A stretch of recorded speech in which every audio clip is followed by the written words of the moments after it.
Gezegenin adı Aleyna.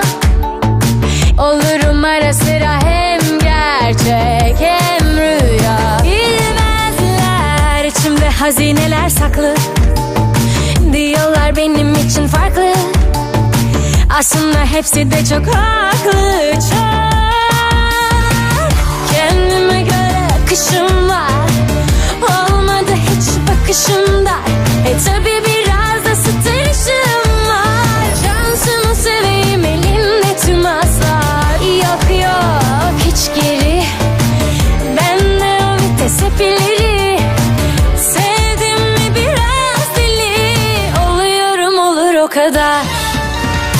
Bu benim hikayem, bu benim masalım. Aşkımın peşindeyim, çok istersem alırım. Hiç sevmem oyunları, ben geçtim o yolları. Çıkarın kağıtları, aşkımı yazacağım. Bu benim hikayem, bu benim masalım. Aşkımın peşindeyim, çok istersem alırım. Hiç sevmem oyunları, ben geçtim o yolları. Çıkarın kağıtları, aşkımı yazacağım.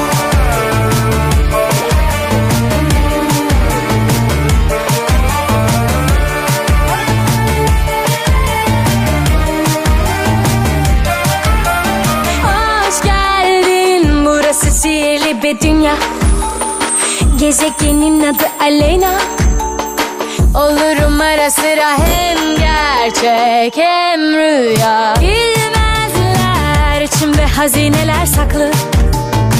Diyorlar benim için farklı.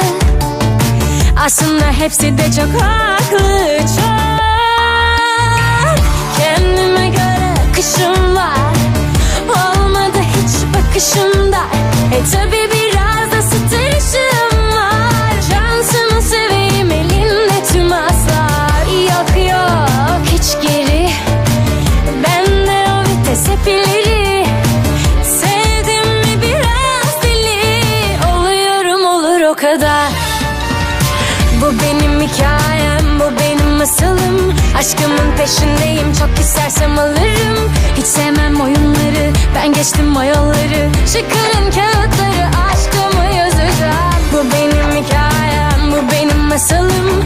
Aşkımın peşindeyim, çok istersem alırım. Hiç sevmem oyunları, ben geçtim o yolları. Çıkarın kağıtları, aşkımı yazacağım. Bu benim hikayem, bu benim masalım. Aşkımın peşindeyim, çok istersem alırım. Hiç sevmem oyunları, ben geçtim o yolları. Çıkarın kağıtları, aşkımı yazacağım. Bu benim hikayem, bu benim masalım.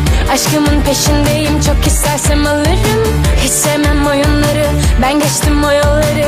Çıkarın kağıtları, aşkımı yazacağım.